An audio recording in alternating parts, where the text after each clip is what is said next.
News Kannada ವಾಹಿನಿಗೆ ಸ್ವಾಗತ. ತಿಪಟೂರು ತಾಲೂಕಿನ ಅಯ್ಯನಬಾವಿ ಗ್ರಾಮದ ಸರ್ಕಾರಿ ಹಿರಿಯ ಪ್ರಾಥಮಿಕ ಪಾಠಶಾಲಾ ಆವರಣದಲ್ಲಿ ಜಯ ಕರ್ನಾಟಕ ಜನಪರ ವೇದಿಕೆ ಮತ್ತು ರೋಟರಿ ತಿಪಟೂರು ವತಿಯಿಂದ ಜಯ ಕರ್ನಾಟಕ ಜನಪರ ವೇದಿಕೆ ಗ್ರಾಮ ಘಟಕದ ಉದ್ಘಾಟನೆಯ ಅಂಗವಾಗಿ ಶ್ರೀಮತಿ ಬಿಆರ್ ಆರತಿ ಅವರ ಸ್ಮರಣಾರ್ಥವಾಗಿ ಉಚಿತ ನೋಟ್ಬುಕ್ ಹಾಗೂ ಲೇಖನ ಸಾಮಗ್ರಿಗಳ ವಿತರಣಾ ಕಾರ್ಯಕ್ರಮವನ್ನು ಕುಮಾರ್ ಆಸ್ಪತ್ರೆಯ ವೈದ್ಯಾಧಿಕಾರಿ doctor GS Sridhar, ARTO Shrimati Sudhamani, ಸಮಾಜ ಸೇವಕ ಬಿಆರ್ ಶಶಿಧರ್ ಮತ್ತು ಪಿಡಿಒ ಶಿವರಾಜ್ ಉದ್ಘಾಟಿಸಿ ಮಾತನಾಡಿದರು.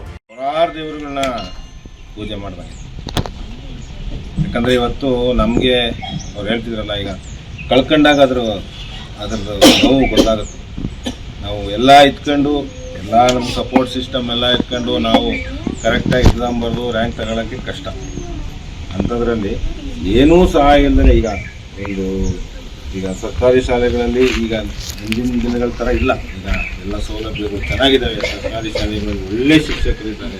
ಅದೇ ಅವ್ರು ಹೇಳಿದಂಗೆ ಈಗ ಗುಣಮಟ್ಟದ ಶಿಕ್ಷಣ ಸರ್ಕಾರಿ ಶಾಲೆಗಳಲ್ಲಿ ದೊರೀತಾ ಇದೆ ಅನ್ನೋ ಉದ್ದೇಶಕ್ಕೆ ಮಕ್ಕಳು ಇಲ್ಲಿ ಬರ್ತಾ ಇದ್ದಾರೆ. ಹಾಗಾಗಿ ಮಕ್ಕಳು ಸರ್ಕಾರಿ ಶಾಲೆಯಲ್ಲಿ ಓದ್ತಿರ್ತಕ್ಕಂಥ ಮಕ್ಕಳಿಗೆ ನಾವು ಎಲ್ಲ ರೀತಿಯ ಸಹಾಯ ಹಸ್ತವನ್ನು ಚಾಚಬೇಕಾಗ್ತದೆ. ನಾನು ಇದರ ಅರಿವು ಯಾವಾಗ ಆಯ್ತು ಅಂದರೆ, ನಾನು ಹೊನ್ನಳ್ಳಿ ಹೋಬಳಿಯಲ್ಲಿ ಒಂದೇ ಹೋಬಳಿಯಲ್ಲಿ ಸುಮಾರು 68 ಜನ ಸಿಂಗಲ್ ಪೇರೆಂಟ್ ಮಕ್ಕಳಿದ್ದಾರೆ. 68 ಜನ ಮಕ್ಕಳಿಗೆ ಇಲ್ಲ ತಂದೆ ಇಲ್ಲ, ಇಲ್ಲ ತಾಯಿ ಇಲ್ಲ. ಆ ಥರ ಮಕ್ಕಳು ಒಂದು ಯಾವುದಾರ ಒಂದು ಸಪೋರ್ಟಿಗೆ ನಾವು ಅರ್ಹರಾಗ್ತಾರೆ. ನಾವೆಲ್ಲರೂ ಅಂಥ ಮಕ್ಕಳಿಗೆ, ಅಥವಾ ಅದೊಂದೇ ಅಲ್ಲ, ಇನ್ನೂ ಎಷ್ಟೊಂದು ತಂದೆ ತಾಯಂದರಿಗೆ ಮಕ್ಕಳಿಗೆ ಈಗ ಉಚಿತವಾಗಿ ಸರ್ಕಾರ ಎಲ್ಲ ಕೊಡ್ತಾ ಇದೆ. ಯಾವುದೇ ಸರ್ಕಾರಿ ನೌಕರನ್ನು ನೋಡಿದರೆ ಅದರಲ್ಲಿ 90ಕ್ಕಿಂತ ಜಾಸ್ತಿ ಜನ ಓದಿ ಬಂದಿರೋದಲ್ಲಿ ಅಂದರೆ ಸರ್ಕಾರಿ ಶಾಲೆನ, ಅದು ಗೊತ್ತಿರಲಿ. ಯಾವುದೋ ಪ್ರೈವೇಟ್ ಸ್ಕೂಲು, ಕನ್ಸ್ಯೂಮರ್ ಅಟ್ರಾಕ್ಷನ್ಸ್ ಅಂತ ಏನು ಹೇಳ್ತೀವಿ, ಅದನ್ನ ನೋಡಿ ಹೋಗ್ಬಾರ್ದು. ಸರ್ಕಾರಿ ಶಾಲೆಯಲ್ಲಿ ಒಳ್ಳೆ ಗುಣಮಟ್ಟದ ಶಿಕ್ಷಣ ಸಿಗುತ್ತೆ ಅನ್ನೋದಕ್ಕೆ ಡಾಕ್ಟರ್ ಶಿವ ಅವರು ಹೇಳಿದರು. ಹಾಗೂ ಇಲ್ಲಿ ನಿಮ್ಗೆ ಇರ್ತಕ್ಕಂಥ ಟೀಚರ್ಸ್ ಆಗಿರ್ಬೋದು, ಏನಿದ್ದಾರೆ ಶಿಕ್ಷಕ ವರ್ಗದವ್ರು ಏನಿದ್ದಾರೆ, ಅವರು ಸಹ ಮೆರಿಟ್ನಲ್ಲಿ ಬಂದಿರ್ತಕ್ಕಂಥದ್ದು. ಸರ್ಕಾರಿ ನೌಕರಿ ಅಷ್ಟು ಈಸಿಯಾಗಿದ್ದು ಸಿಗಲ್ಲ. ಅವ್ರು ಓದಿ ಒಂದು ಮೆರಿಟ್ನಲ್ಲಿ ಬಂದಿರ್ತಕ್ಕಂಥ ಅಂಥ ಶಿಕ್ಷಣ ಕೊಡ್ತಕ್ಕಂಥ ನಿಮ್ಮ ಸರ್ಕಾರಿ ಶಾಲೆಗಳಿವೆ.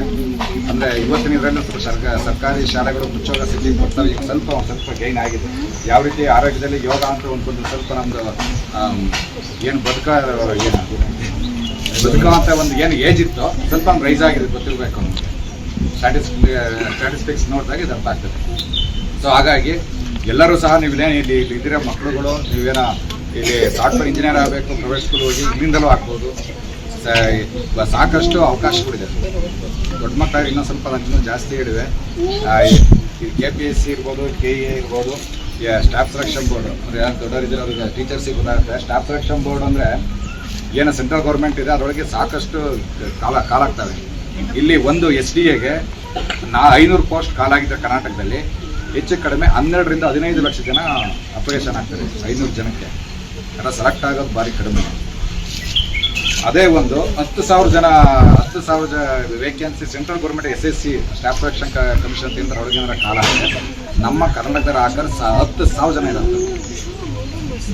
ಕಾರ್ಯಕ್ರಮದಲ್ಲಿ ಸಂಘಟನೆಯ ಅಧ್ಯಕ್ಷ ಬಿಟಿ ಕುಮಾರ್, ರೋಟರಿ ಅಧ್ಯಕ್ಷ ರಘವಿಯಣ್ಣ, ಕಾರ್ಯದರ್ಶಿ ಅಶೋಕ್ ಕುಮಾರ್, ಹಾಲ್ಕುರಿಕೆ ಅನಿತಾ, HS ಚಂದ್ರಶೇಖರ್, ಮತ್ತಿಹಳ್ಳಿ ಗ್ರಾಮ ಪಂಚಾಯಿತಿ ಸದಸ್ಯರು ಆದ ತಿಮ್ಮಣ್ಣ ಮತ್ತು ತೇಜಾವತಿ ಶ್ರೀನಿವಾಸ್, STMC ಉಪಾಧ್ಯಕ್ಷೆ ಲತಾ, TAPCM ಮಾಜಿ ಅಧ್ಯಕ್ಷ ಶಂಕರಮೂರ್ತಿ, ಶಾಲಾ ಮುಖ್ಯ ಶಿಕ್ಷಕಿ ಸುಮಾ ಮಡೇನೂರು, ಶಿಕ್ಷಕ ದಿವಾಕರ್, ಸಂಘಟನೆಯ ಉಪಾಧ್ಯಕ್ಷ ಸಿದ್ದೇಶ್, ಪ್ರಧಾನ ಕಾರ್ಯದರ್ಶಿ ಸಾರ್ಥವಳ್ಳಿ ಶಿವಕುಮಾರ್, ನಗರ ಸಂಚಾಲಕ ರೋಹನ್ ರಾಜ್, ಕಸಬಾ ಘಟಕದ ಭರತ್, ಗ್ರಾಮ ಘಟಕದ ರಜನಿಕಾಂತ್, ಸಂದೀಪ್ ಮತ್ತು ದಕ್ಷಿಣಮೂರ್ತಿ ಸೇರಿ ಸಂಘಟನೆಯ ಪದಾಧಿಕಾರಿಗಳು, STMC ಸದಸ್ಯರು, ಶಿಕ್ಷಕರಿಂದ ಹಾಗೂ ಗ್ರಾಮಸ್ಥರು ಹಾಜರಿದ್ದರು.